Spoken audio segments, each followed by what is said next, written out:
Hello mga kagamsters! Kamusta kayo? Alam nyo ba guys, bago ako sumampa ng barko ay nagluto muna tayo ng Gamsters version sandwich. Syempre hindi nyo alam kasi hindi ko naman in-upload to.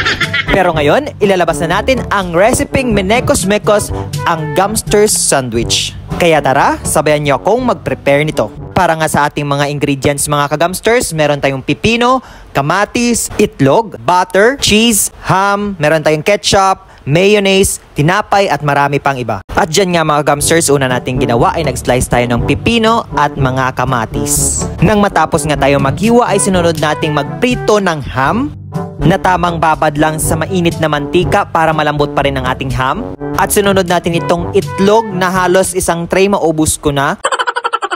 At oo mga kagamsters, baka magtaka kayo ba't ang raming itlog? Kasi mga kagamsters, hindi lang sarili ko yung pinagluto ko dito, kundi buong barangay. Di wow, hindi mga kagamsters, ang buong pamilya lang naman. Mga 15 piraso. Kaya marami-rami na rin ang ating kailangan. Syempre, kaya hindi tadalok. At sinunod natin mga kagamsters itong durog-durog na cheese. Dahil ba naman sa pinasok ng kapatid ko sa freezer? O diba, for the go, ayaw mabulok, daig pa yung ice. Pero mga gamsters, habang nagluluto ako dito, no, na-realize ko, mahirap pala talagang mag-vlog, no. Yung tipong habang nagluluto ako ay naiinita na ako, nag-e-effort na ako, tapos magbi-video ka pa. Tapos sabay pang papagalitan mo yung taga-video mo kung mali-mali yung pagkuha niya. Pero masaya naman mga gamsters.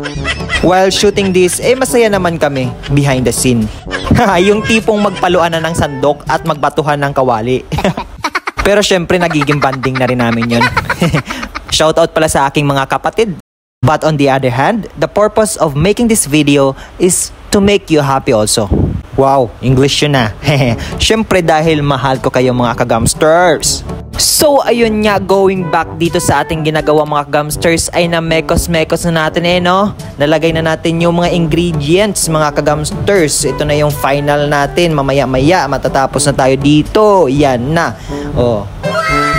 Nang mailagay na natin yung lahat ng mga ingredients sa loob ng tinapay ay nilagyan na natin ito ng toppings. Ang secret ingredient natin yung strawberry jam. Yahoo! O di kaya pwede naman yan honey, no? Kung may honey kayo mga gamsters, pwede nating ilagay yan dyan. Then nilagyan din natin ito ng mayonnaise at ng paminta. And the last, konting patak ng citrus extract. Nice. So ayun lang mga gamsters, tikiman time. Pwedeng-pwede nyo itong itry sa inyong mga bahay for your merienda at also for negosyo. Hindi kayo magsisisi mga gamsters. This is very delicious Gamsters version sandwich. Bye-bye!